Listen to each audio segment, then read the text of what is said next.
Assalamualaikum warahmatullahi wabarakatuh. Panji hitam sering digambarkan sebagai pasukan yang kuat dan tangguh, melambangkan kemenangan keadilan dan iman atas kejahatan dan penindasan. Dipercaya bahwa pasukan ini akan memainkan peran penting dalam menegakkan kekhalifahan global Imam Mahdi dan membawa era kedamaian dan kemakmuran. Meskipun konsep inti pasukan Panji Hitam tetap konsisten, ada variasi dalam detail tentang asal-usul, komposisi, dan perannya dalam riwayat yang berbeda.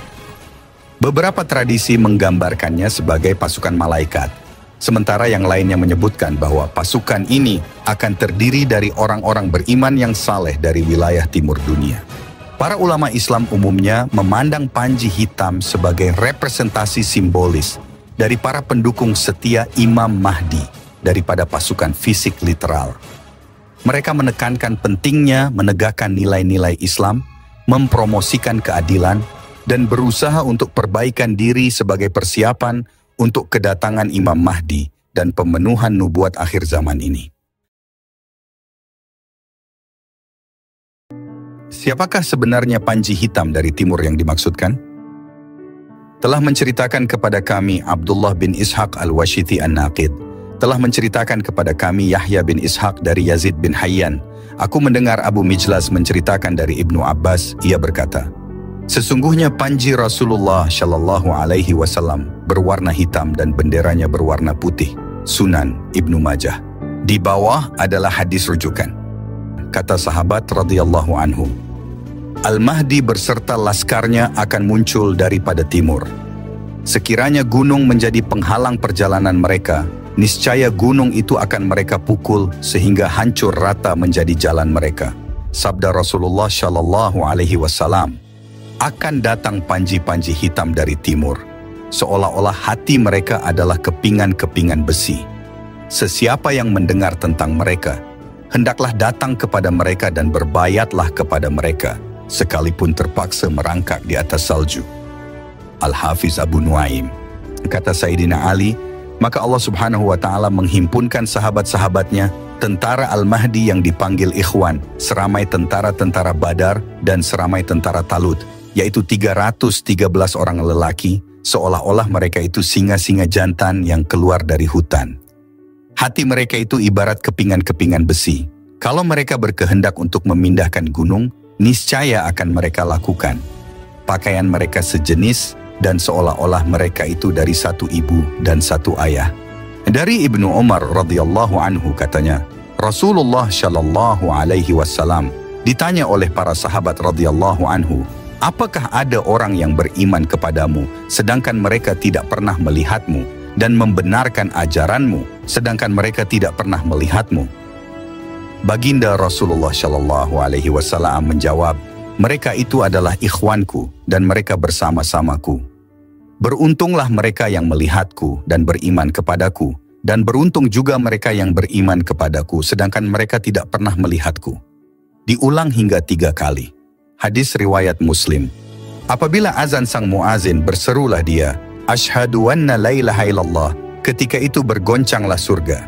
Sangatlah rindunya para bidadari, dan bertambah-tambah rindunya lagi mereka akan Rasulullah Shallallahu Alaihi Wasallam. Begitu juga segala mahligai surga dan segala bilik peraduannya bergoncang-goncang karena amat rindu kepada Rasulullah Shallallahu Alaihi Wasallam. Kemudian Rasulullah itu pula, selain rindunya yang bersangkutan kepada surga, juga tersangat rindu kepada suatu toifah dari kalangan umatnya yang akan keluar pada akhir zaman nanti.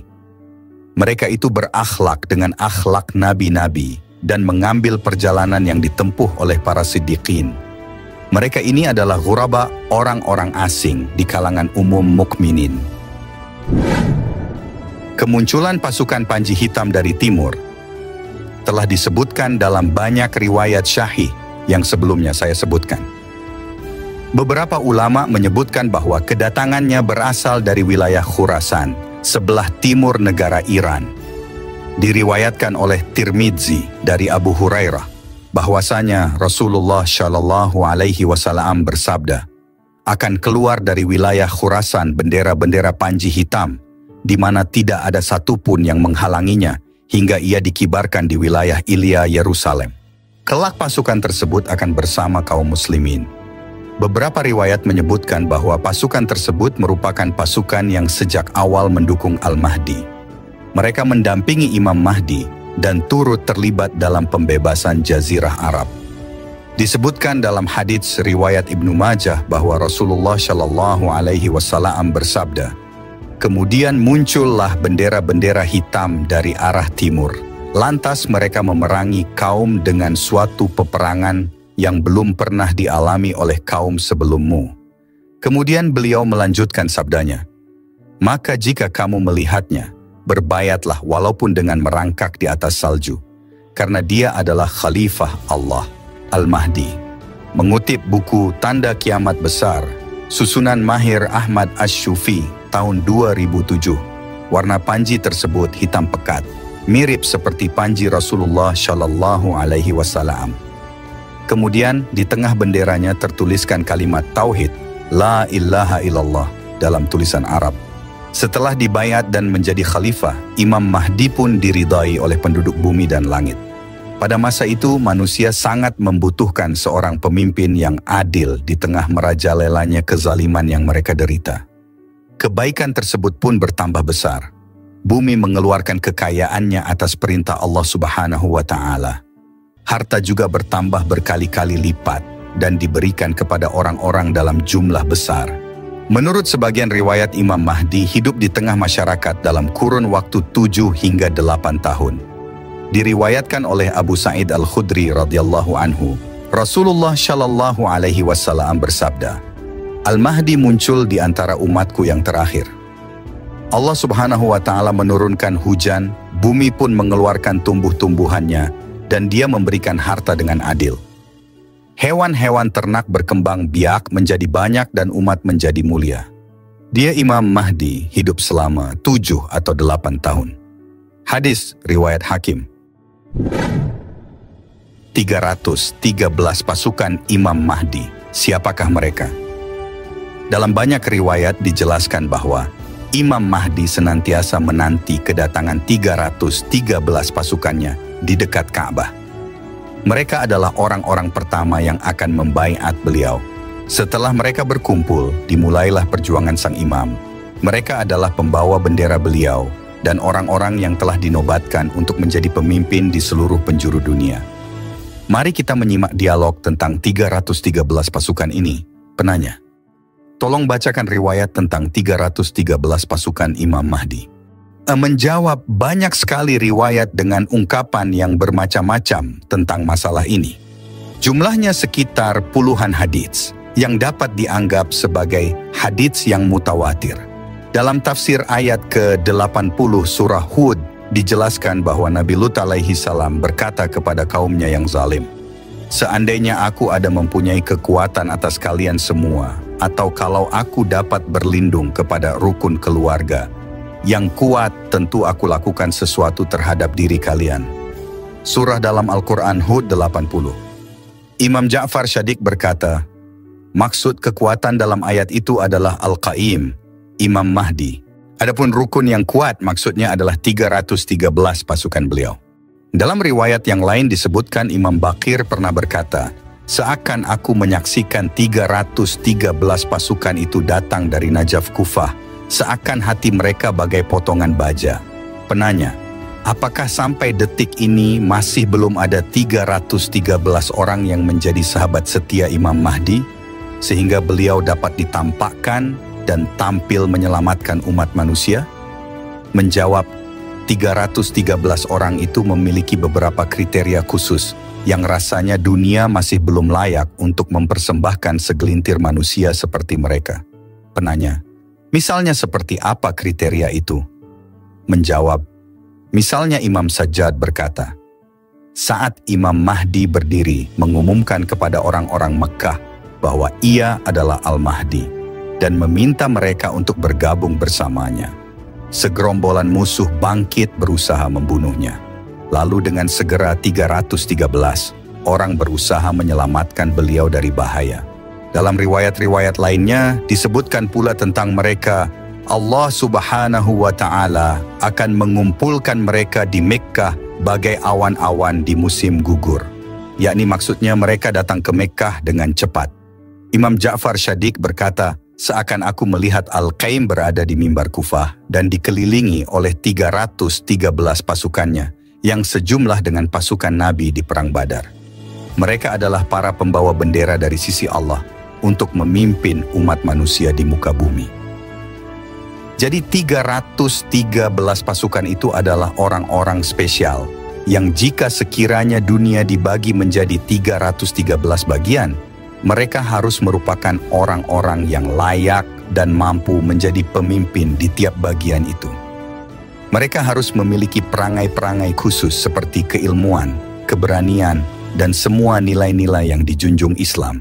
Menurut sebagian orang misalnya, salah satu dari 313 pasukan itu mungkin seperti Imam Khomeini dengan segala perangai dan kriteria yang dimilikinya, yang menjadi pemimpin untuk Iran. Itu baru satu orang. Kalau ada 313 orang seperti itu, baru kedatangan Imam Mahdi dapat terdukung. Penanya, jadi orang-orang dengan kriteria seperti itu harus ada di muka bumi agar dapat mendukung kedatangan beliau. Sebagaimana Nabi yang membutuhkan dukungan dari sahabat-sahabat setianya yang pintar, berani, dan cerdas. Tolong jelaskan lebih lanjut lagi karena pembahasan ini begitu menarik.